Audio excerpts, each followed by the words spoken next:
नमस्कार साथियों, मैं हूं विकास। स्वागत है आप सभी का अपने चैनल पर। साथियों, आज की चर्चा में बात करेंगे अपने समर्थकों के बीच आयरन लेडी के नाम से मशहूर और कभी दलित राजनीति की दिग्गज रही मायावती की। तो जी हाँ साथियों, आज की चर्चा में हम उन्हीं की बात करेंगे और जानेंगे कि कैसे एक शख्सियत है जो कभी उत्तर प्रदेश राज्य की चार बार मुख्यमंत्री रही, कभी राज्यसभा की सांसद रही, लोकसभा की सांसद रही और उसके बाद में आज वो इतने हाशिए पर चली गई है कि उसकी राजनीति का जो सूर्य है वो धीरे धीरे अस्त होता जा रहा है। तो चलिए साथियों, आज की चर्चा में जानते हैं कि मायावती किस तरीके से फर्श से अर्श पर पहुंची और फिर अर्श से अब धीरे धीरे उनकी जो राजनीति है, उनकी जो राजनीतिक ज़मीन है, वो एक बार फिर फर्श पर आती हुई नज़र आ रही है और वो उनकी जो राजनीति है वो धीरे धीरे समाप्त होती जा रही है। और आने वाले कुछ सालों में जिस तरीके से मायावती की हार का सिलसिला जारी है, तो कोई बड़ी बात नहीं है कि मायावती की जो राजनीतिक ज़मीन है वो एकदम से खिसक जाए और वो बिल्कुल भी वापसी कर पाने में सक्षम ना हो पाएँ। तो आपको बता दें साथियों कि अगर हम मतलब मायावती की जन्म से लेकर के बात करें कि उनके उतार चढ़ाव की, तो सबसे पहले अगर हम बात करें उनके जन्म की, तो इनका जन्म होता है 15 जनवरी 1956 को। पिता प्रभुदास जो कि एक डाकखाने के कर्मचारी थे, उनके यहाँ पर इनका जन्म होता है। अपने 6 भाइयों और 2 बहनों के बीच में जन्मी मायावती एक बिल्कुल ही आम साधारण परिवार में पैदा हुई थी। एक उनका एक ऐसा व्यक्तित्व था जिसकी वजह से वो उस मुकाम तक पहुंची, उस संघर्ष भरे जीवन से निकल करके वो उस मुकाम तक पहुंची जिसकी आम लोग कल्पना नहीं कर पाते हैं। तो साथियों, आपको बताऊं कि अगर मायावती की हम शिक्षा की बात करें, तो ये लड़की यानी ये उस वक्त की जो बच्ची थी, इसने जो है कला में स्नातक किया हुआ है, LLB की हुई है और इसने B.Ed किया हुआ है। मतलब एक एजुकेशन का अच्छा खासा जो स्तर है वो मायावती का रहा है। मायावती की कभी जो रुचि थी वो राजनीति में आने की नहीं थी, बल्कि मायावती अपने समय में एक सिर्फ और सिर्फ एक अच्छा अफ़सर बनना चाहती थी। वो अफ़सर बन कर के देश की जनता की और बहुजन समाज की सेवा करना चाहती थी और इसी उम्मीद के साथ में वो जो है लगातार आगे बढ़ रही थी। लेकिन अचानक से राजनीति में एक शख्सियत का प्रवेश होता है जो कि उस वक्त का जो दलित आंदोलन था, दलित चिंतक था और मतलब दलित चिंतक था और वो दलित आंदोलन को लगातार बढ़ावा दे रहा था, दलितों की आवाज़ बन रहा था। उसी के सहारे मायावती आगे बढ़ी थी और इस शख्सियत का नाम था कांशीराम। जी हाँ, मान्यवर कांशीराम, जो कि बहुजन आंदोलन के प्रणेता थे और वो जो है एक बहुजन राजनीति की दलितों की आवाज़ को मजबूती से अपने दौर में उठाते थे और उनका मकसद था कि किसी भी तरीके से दलित भाइयों को समाज की मुख्य धारा में लाना, जिससे वो कटे हुए थे। इसी के साथ मतलब जो कांशीराम थे वो लगातार प्रयास कर रहे थे, लेकिन उन्हें भी एक ऐसी नेता की ज़रूरत थी, ऐसी शख्सियत की ज़रूरत थी जो बोलचाल में माहिर हो, जनता की आवाज़ को मजबूती से रख सके, दलित समाज की आवाज़ को मजबूती से रख सके और इस कमी को पूरा किया मायावती ने। तो जी हाँ, ये साल आता है 1977 का और मायावती जो है वो मतलब तैयारी कर रही होती हैं IAS की बनने के लिए। उसकी परीक्षा के लिए वो लगातार प्रयासरत रहती हैं, तभी उन्हें जो है कांशीराम मिलते हैं और उनकी विचारधारा से, उनकी बातचीत से कांशीराम इस तरीके से प्रभावित होते हैं कि वो कहते हैं कि अब तुम्हें जो है IAS PCS नहीं बनना है, बल्कि अब ये जितने भी IAS PCS यानी इस कैटेगरी के जो अधिकारी हैं वो आप तुम्हारे अंडर में काम करेंगे और मैं तुम्हें उस मुकाम तक ले जाऊँगा। पहले तो ये बात मायावती को थोड़ा अचरज भरी लगी, फिर उन्हें लगा कि हो सकता है कितनी बड़ी शख्सियत है, ऐसी बात कह रहा है तो कुछ दम हो। और वाकई में उस बात में दम था, क्योंकि उस शख्सियत ने ऐसा सोचा था मायावती को उस मुकाम तक पहुंचाने के लिए। तो जी हाँ, 1977 में मायावती कांशीराम की कोर टीम का हिस्सा बनती हैं। वो लगातार बहुजन आंदोलन का प्रचार करती हैं और वो जो है इस तरीके से उस मतलब राजनीति में उनका प्रवेश होता है। और इसके बाद में जब साल 1984 में बहुजन समाज पार्टी की स्थापना होती है, यानी कांशीराम जो है बसपा की स्थापना करते हैं और उसके बाद में वो जो बहुजन आंदोलन था वो धीरे धीरे क्षेत्र से निकल करके प्रदेश व्यापी और फिर धीरे धीरे देशव्यापी होने लगा था। इस तरीके से जो कांशीराम थे वो लगातार काम कर रहे थे और वो इस लिहाज से बहुत ही ज़बरदस्त ज़मीन तैयार कर रहे थे। उस वक्त जब बहुजन समाज पार्टी की स्थापना हुई थी, तो देश में बड़ी बड़ी राजनीतिक पार्टियाँ थीं। उस वक्त जो है जनसंघ का भी उदय हो रहा था, वो भी मतलब वो देश लेवल पर एक बड़ी पार्टी बनकर उभर रही थी। कांग्रेस का जो समय था वो भी मतलब वो भी एक तरीके से उछाल में था और उस वक्त जो है राजीव गांधी के हाथ में धीरे धीरे कमान आने लगी थी और इस तरीके से मतलब इंदिरा गांधी उस वक्त की जो पावरफुल लीडर थी, वो मतलब अपने जो बेटों की तरफ उनको राजनीति ट्रांसफ़र करी थी। मतलब ये एक तरीके से इंदिरा गांधी तो खुद उस वक्त कांग्रेस में ज़बरदस्त थी ही, और उसके अलावा जो बहुजन समाज पार्टी की जो सियासत थी वो भी अब धीरे धीरे उछाल मार रही थी। तो इस बीच में बहुजन समाज पार्टी की स्थापना होती है और फिर उसके बाद में साल आता है 1989 का, जब मायावती अपना पहला लोकसभा चुनाव बिजनौर से लड़ती हैं और ये चुनाव अपनी अद्भुत भाषण शैली, जनता के बीच में ज़मीनी जुड़ाव और बहुजन समाज के बीच में एक ज़बरदस्त लगाव के साथ ही मायावती ये अपना पहला चुनाव बिजनौर सीट से जीत लेती हैं। तो जी हाँ, इसके साथ ही बहुजन राजनीति में एक राजनीतिक ज़मीन का उदय होता है और एक मतलब एक शख्सियत जो है वो आगे बढ़ती है। और इसके बाद में साल आता है 1994, जब मायावती को कांसी राम जो है वो मतलब जो है राज्यसभा के लिए प्रमोट करते हैं और उन्हें कहते हैं कि अब जाओ तुम देश की राजनीति में बहुजन समाज की आवाज़ बनो और उसके लिए काम करो। तो इस तरीके से वो 1989 में जो है ज्वाइन करती हैं, मतलब राज्यसभा के लिए नॉमिनेट होती हैं और राज्यसभा चली जाती हैं। फिर इसके बाद में साल आता है 1995 और 1995 के ही साल में मायावती के एक अग्नि परीक्षा से गुजरना पड़ता है और इसी अग्नि परीक्षा के बाद वो जो है इस देश की सबसे पावरफुल शख्सियत बन जाती हैं, यानी कि मुख्यमंत्री बन जाती हैं। लेकिन जो मुख्यमंत्री बनने से पहले उन्हें कैसी अग्नि परीक्षा से गुजरना पड़ा, एक ऐसे कांड से गुजरना पड़ा जिसकी शायद उन्होंने विकल्पना ही नहीं की थी, जिसने न सिर्फ प्रदेश को बल्कि देश को भी झकझोर दिया और एक नारी चरित्र और एक महिला चरित्र का अपमान करने के साथ ही इस देश की राजनीति को भी कहीं ना कहीं खंडित किया और इस राजनीति का भी कहीं ना कहीं अपमान किया। और जी हाँ, ये कांड था गेस्ट हाउस कांड। और वो जो दिन था वो दिन था शायद वो 2 जून और 1995 में, मतलब जो है ये 95 का साल था।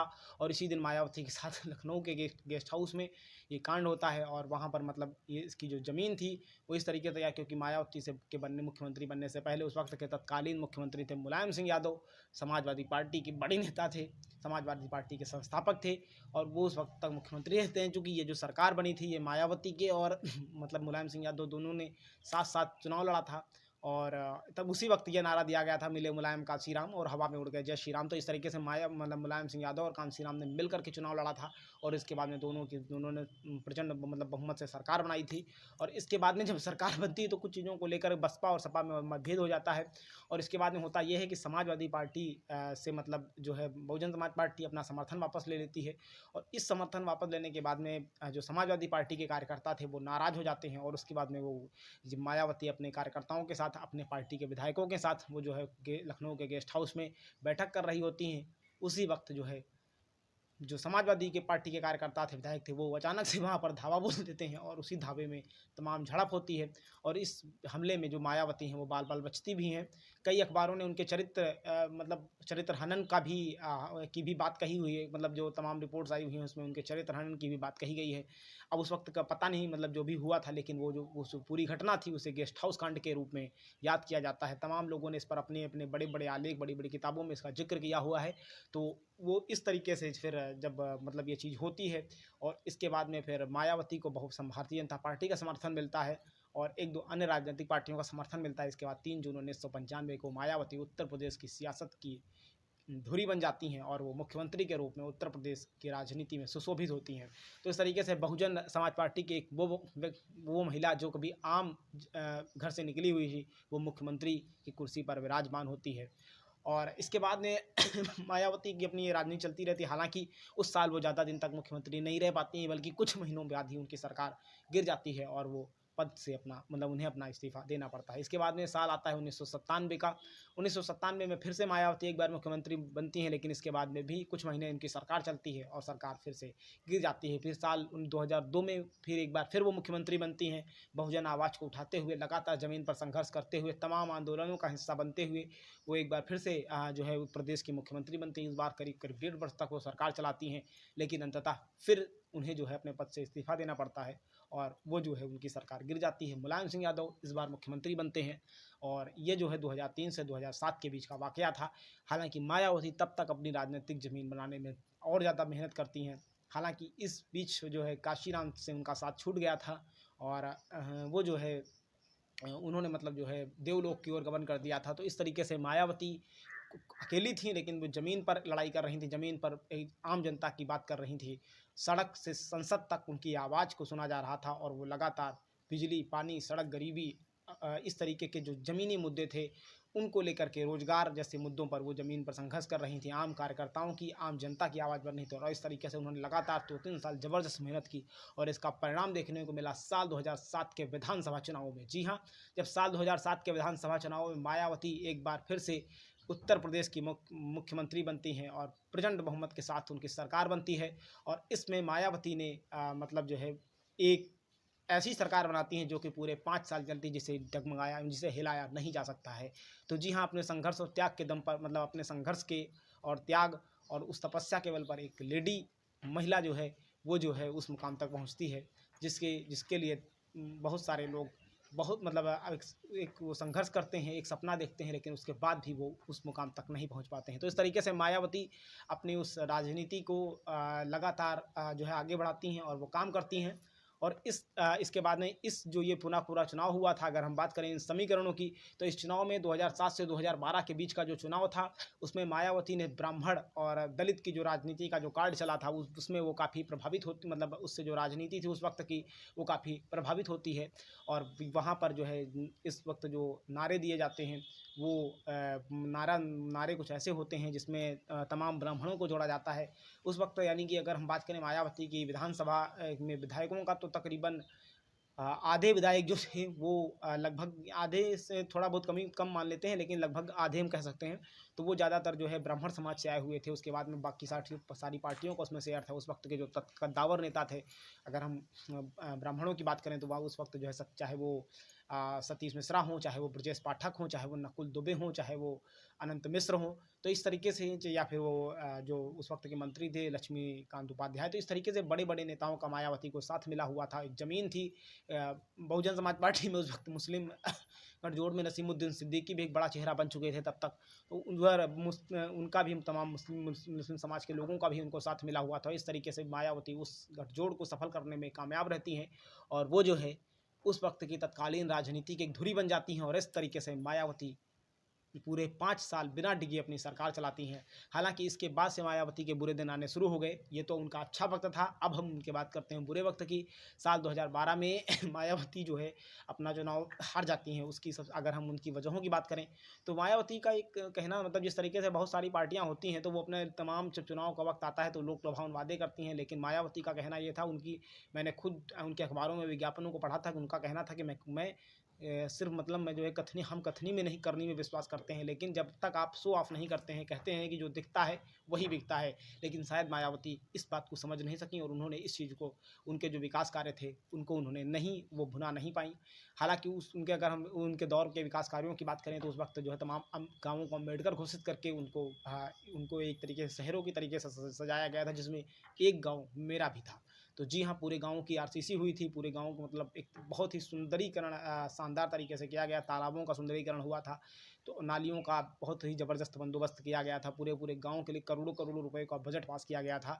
तो काफ़ी अम्बेडकर गाँव के लिहाज से काफ़ी अच्छा काम हुआ था। लेकिन यही जो चीज़ थी, वो तब इस बात को, जहाँ एक तरफ ये प्लस पॉइंट था, वहीं दूसरे गाँव जो नहीं हुए थे उनके अंदर कहीं न कहीं निराशा थी। और उन्होंने इसका, यानी यहाँ जहाँ तक एक तरफ ये प्लस पॉइंट बना, वहीं जो दूसरे तमाम लोग थे, जैसे कहते हैं ना, एक उँगली उठाने के बाद 3 उँगली विपक्ष में उठती हैं, तो उसी तरीके से बिल्कुल जस्ट यहाँ पर यही हुआ। और वो तमाम जो जनता थी, विपक्ष ने उस, यानी तत्कालीन जो मतलब उस वक्त के जो मुख्य विपक्षी दल समाजवादी पार्टी थी, उसने इसको भुनाया, और उसने इस चीज़ को जो है जनता के बीच में मजबूती के साथ रखा, और इसका मायावती को नुकसान हुआ। बिजली व्यवस्था पर उस वक्त जो है काम नहीं हुआ था। भ्रष्टाचार काफ़ी ज़्यादा हुआ। भ्रष्टाचार में आए दिन तमाम जो उस वक्त के तत्कालीन लोग जो उत्तर प्रदेश के लोकपाल नियुक्त हुए थे, इनके मेहरोत्रा जी, उन्होंने बहुत सारी जांचों को कराया हुआ था, जिसमें बहुत सारे घोटाले सामने आए, चाहे वो पत्थर घोटाला हो, चाहे वो स्वास्थ्य घोटाला हो, या अन्य अलग अलग विभागों में बहुत सारे घोटाले आ रहे थे। मायावती ने खुद अपने बहुत सारे मंत्रियों को जो है निलंबित किया हुआ था, और मतलब उन्हें बर्खास्त कर दिया था। और ये सब चुनाव के जस्ट पहले से, यानी 1-2 साल पहले से लगातार होने लगा था। और बार बार जो है मंत्री बर्खास्त हो रहे थे। शायद इसका जो संदेश था वो सही नहीं जा पाया। उधर जो पत्थरों की राजनीति थी वो भी हो रही थी। मायावती ने खुद की अपनी मूर्ति तक लगवा दी थी, जिसका भी विपक्ष ने जमकर प्रचार किया। हालांकि ये जो उनके मुताबिक, अगर हम बहुजन समाज पार्टी के लिहाज से बात करें, तो ये सिर्फ वो अपना 1% बजट बताती हैं टोटल। लखनऊ में बहुत सारे पार्कों का निर्माण हुआ था, काशीराम के नाम पर, बाबा साहब के नाम पर, रमाबाई अम्बेडकर मैदान जैसे इस तरीके की बहुत सारी चीज़ें जो हैं वो बनी हुई थी, और हाथी पार्क वगैरह बनवाए गए थे। तो इसका जहाँ एक तरफ ये प्लस पॉइंट था, उन्होंने कहा कि हम लखनऊ घूमने के लिए ऐसा कर रहे थे, वहीं दूसरी तरफ जो विपक्ष था वो इस बात को लगातार जनता के बीच में प्रचारित कर रहा था कि सारा का सारा जो जनता का धन है वो सिर्फ और सिर्फ पत्थरों और पार्कों में लगाया जा रहा है, और इसका जो संदेश था वो गलत जनता के बीच में पहुंचा। उधर एक बार नोटों की माला भी जो थी वो भी काफ़ी फेमस रही, जो मायावती को उनके कार्यकर्ताओं ने पहना दिया, और इसके बाद में वो दलित की बेटी न कहला कर दौलत की बेटी कहलाने लगी, जिसका इस बात को लेकर के भी बहुत सारे विपक्षी दलों ने उनका मतलब उस राजनीतिक माहौल को जमकर भुनाया, और इसका मायावती को नुकसान हुआ। इसके बाद में मायावती से जो उनका कोर वोटर था ब्राह्मण, वो भी धीरे धीरे बिखरने लगा। साल 2012 में समाजवादी पार्टी की सरकार बनती है, और इसके बाद में क्या होता है, जब समाजवादी पार्टी की सरकार बनती है तो प्रदेश में अलग अलग जगहों पर 2014 के मुजफ्फरनगर, सहारनपुर जैसी जगहों पर दंगे वगैरह होते हैं। इसका असर ये होता है कि बहुजन इसमें चूँकि दंगे वगैरह जो होते हैं, हमारा जो सनातनी समाज है, मतलब हिंदू समाज है, उसमें दलित जो हमारा बहुजन समाज यानी कि जो दलित समाज वगैरह ये इनकी तादाद काफ़ी ज़्यादा है। तो जब इस तरीके के दंगे फसाद हुए तो इसमें ये लोग काफ़ी प्रभावित थे, जिसकी वजह से जो मायावती का कोर वोटर दलित समाज था, ये जो है धीरे धीरे भाजपा की तरफ जाने लगा, जो कोर हिंदुत्व की राजनीति करती है, खांटी हिंदुत्व की राजनीति करती है। और दलित भी आखिर वो हैं तो हिंदू ही, राजनीति की वजह से उन्हें बांटा जाता है, लेकिन अंततः वो सब हैं तो हिंदू ही, और इसका फायदा सीधे सीधे भाजपा को हुआ। तमाम जितने भी जहाँ भी दंगे हुए थे वहाँ सीधे सीधे भारतीय जनता पार्टी को दलितों ने अपना भरपूर समर्थन दिया, और उसके साथ सवर्ण समाज तो ऑलरेडी भाजपा में वो भाजपा से छिटक कर जा ही चुका था। बड़े बड़े नेताओं ने भी धीरे धीरे जो है बहुजन समाज पार्टी का साथ छोड़ दिया। तमाम तो निलंबन की वजह से तमाम लोगों ने साथ छोड़ दिया, और तमाम ने स्वतः जो है, जैसे ब्रजेश पाठक वगैरह हुए, उन्होंने स्वतः ही अलग अलग चुनावों में अपना जो समर्थन था वो छोड़ दिया, और इस तरीके से मायावती जो है वो राजनीति की पिच पर अकेली पड़ गई, और अकेला खिलाड़ी किस तरीके से पूरे मैच को मैनेज कर सकता था ये तो आप समझ ही सकते हैं। इस तरीके से चाहे वो मतलब मायावती की जो तमाम जो राजनीतिक धुरी थी, दलित आंदोलन भी ज़मीन पर कमज़ोर हुआ। ट्विटर पर सिर्फ और सिर्फ पोस्ट कर देने से शायद ये राजनीति नहीं होती है। ट्विटर पर पोस्ट बहुत सारे लोग करते हैं, लेकिन जब आप ज़मीन पर आकर के संघर्ष करते हैं तो वो आवाज़ जनता की आवाज़ होती है, दूर तक उसकी गूंज सुनाई देती है। शायद इस बात को भी मायावती नहीं समझ सकी। बहुत जगहों पर जैसे कोई भी मामला होता है तो अपनी अपनी जो जातीय वोट बैंक है या एक समाज का वोट बैंक है, इसको लेकर के अलग अलग नेता अपने अपने हिसाब से राजनीति करते हैं। वो ज़मीन पर जा कर के मिलते हैं, अपना अपना वोट बैंक बढ़ाने की जुगत में रहते हैं, लेकिन शायद बहन जी इस बात को समझने में पीछे रहीं, और वो सिर्फ और सिर्फ मतलब ज़मीनी मामलों पर ना आकर वो सिर्फ ट्विटर और जो सोशल मीडिया के हैंडल थे उनको ही सहारा बनाती रहीं, उनको ही मोहरा बनाती रहीं, और इसी वजह से वो धीरे धीरे राजनीति से किनारे होती गई। उसके बाद में 2014 में फिर मान लो 2012 हारी, फिर 14 हारी, 17 में जो है 17 में मतलब जो है फिर से भारतीय जनता पार्टी ने प्रदेश में सरकार बनाई। 19 में फिर से भारतीय जनता पार्टी ने प्रचंड बहुमत के साथ देश में सरकार बनाई। 22 में फिर से भारतीय जनता पार्टी ने उत्तर प्रदेश में सरकार बनाई, और 24 का चुनाव आ चुका है। लेकिन अभी इस वक्त जो राजनीतिक समीकरण है, मायावती यानी कि जो बहुजन समाज पार्टी की मुखिया मायावती हैं, वो जो है अब लगातार इस वक्त जो है वो दलित मुस्लिम गठजोड़ के उस फेरे में है, लेकिन मुस्लिम समाज का जो वोटर है वो उसमें समाजवादी पार्टी का कोर वोटर माना जाता है। तो इस लिहाज से बड़ा मुश्किल दिखाई देता है कि मुस्लिम समाज जो है वो मायावती की तरफ छुटकेगा। उधर कोई भी बड़ा मुस्लिम नेता अभी तक मायावती के साथ में नहीं दिखाई दे रहा है। इसकी जो थे भी उनका भी शायद उनको भी पता मतलब ऐसा लग रहा है कि वो भी शायद चले गए हैं। इमरान मसूद का नाम जो सहारनपुर के एक बड़े नेता थे नसीमुद्दीन सिद्दीकी की कभी पूरी कर सकते थे, पहले वो शायद बसपा में गए भी थे, लेकिन अभी उनको जो है कांग्रेस ने टिकट दे दिया है, तो शायद वो भी अब कांग्रेस में ही आ गए हैं।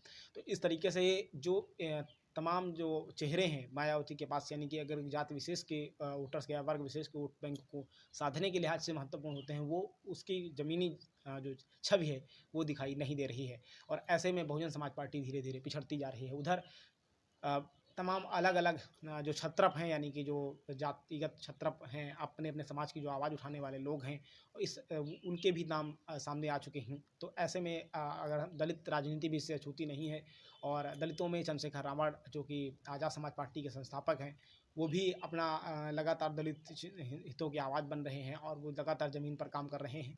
तो इस लिहाज से लोगों के बीच में जो उनकी छवि है वो सुधरी है। तो ऐसे में अगर वो चुनाव लड़ते हैं बराबर की सीटों पर, और तो स्वाभाविक रूप से इसका जो नुकसान है वो बहुजन समाज पार्टी को ही होना है।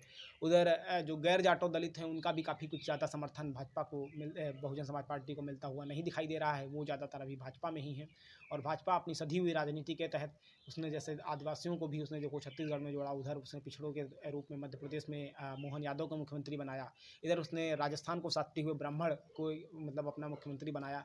तो इस तरीके से वो सभी को संतुष्ट करते हुए चल रही है और वो उसकी उनके यहाँ मतलब जो परिवारवाद की राजनीति है भाजपा में वो भी दिखाई नहीं देती है। तो इस लिहाज से कहीं ना कहीं इसका जो फ़ायदा है वो भाजपा को मिलता हुआ दिखता है। उधर मायावती के ऊपर जो तमाम उनके जो ज़मीनी कार्यकर्ता हैं वो अक्सर ये आरोप लगाते रहते हैं कि मायावती ने जिस तरीके से अपने भतीजे को आगे किया भाई, तो उनका कहना यही है कि जो भतीजे हैं को आगे करने का मतलब यही है कि मायावती ने अपने उन कोर जो उनके जो ज़मीनी नेता थे, जो कि ज़मीन से जुड़े हुए थे, दलित नेता थे, उनको किनारे करके उन्होंने भी परिवारवाद की राजनीति शुरू कर दी है। क्योंकि पहले सिर्फ मायावती का नाम होता था, अब आकाश आनंद भी जो है पार्टी की में मुख्य भूमिका निभा रहे हैं, जो कि उनके भतीजे हैं। तो इस तरीके से वही चीज़ लोगों उनको जो मायावती के जो ज़मीनी कार्यकर्ता हैं उनको देखने को मिल रही है, जैसे कि समाजवादी पार्टी में मुलायम सिंह यादव के बाद में अखिलेश यादव सामने आए हैं, तो या अन्य तमाम पार्टियों में जैसे कांग्रेस में भी राहुल गांधी। तो इस तरीके से इस लिहाज से भी कहीं ना कहीं जो उनका जो जुड़ाव था वो काफ़ी कुछ कटता जा रहा है। उधर पसमानदा मुस्लिमों को लेकर के भी जो जैसे अगर मुस्लिम समाज की बात मायावती करती हैं तो उधर पसमानदा समाज को लेकर भारतीय जनता पार्टी ने भी राजनीति में इस बार पकड़ मजबूत की है। उसने भी उन प्रधानमंत्री नरेंद्र मोदी ने खुद जो है पसमानदा मुस्लिम समाज की जो है एक राजनीति में पकड़ मतलब जो है उनको लेकर के आवाज़ उठाई हुई थी। तो इस लिहाज से कहीं ना कहीं बड़ा मुश्किल लगता है कि मायावती कितना वोट बैंक में यानी मुस्लिम समाज में सेंध कर पाती हैं। उधर जो सवर्ण वोटर है उसका थोड़ा सा मिलना मुश्किल है, क्योंकि सवर्णों को भी भारतीय जनता पार्टी ने ही EWS में रिजर्वेशन दिया हुआ है। तो इस लिहाज से काफ़ी कुछ मुद्दे हैं, बड़े मुद्दे हैं, जिसको लेकर के दोनों ही पार्टियों में मतलब जो है जिसमें भारतीय जनता पार्टी की जो पकड़ है वो मजबूत दिखाई देती है। तो ऐसे में मायावती को फिर से एक बार अगर अपनी पार्टी को मजबूत करना है तो निश्चित रूप से ज़मीन पर काम करना होगा, ज़मीनी कार्यकर्ताओं से मिलना होगा, ज़मीन के कार्यकर्ताओं को जोड़ना होगा और एक नई राजनीति की शुरुआत करनी होगी। हालांकि मायावती इस बार के चुनाव में इंडिया गठबंधन के साथ नहीं है, वो अकेले अपना चुनाव लड़ रही हैं और उनका मानना है कि वो अकेले ही सब पर भारी पड़ेंगी। हालांकि अपनी अपनी राजनीति है, अपनी अपनी राजनीति में सभी कितना सफल होते हैं ये तो वक्त ही बताएगा। तो फिलहाल आयरन लेडी मायावती कि ये पूरी कहानी थी और उन्होंने किस तरीके से ज़मीन से लड़ाई की और आज उनकी स्थिति क्या है, इस पर आज हमने चर्चा की। तो साथियों आज की चर्चा में रखता हूँ इतना ही, मिलते हैं फिर किसी अगले टॉपिक पर फिर किसी बड़े नेता के साथ। तब तक के लिए मुझे दीजिए इजाज़त। आप सभी ने इतनी देर तक देखा, इसके अलावा सभी का बहुत बहुत धन्यवाद। आप ऐसे ही वीडियो देखते रहने के लिए अपने भाई का चैनल सब्सक्राइब कीजिए, वीडियोज़ को लाइक कीजिए, कमेंट कीजिए और शेयर भी कीजिए, ताकि आपके लिए मैं और ऐसे वीडियोज़ लाता रहूँ। जय हिंद, जय भारत।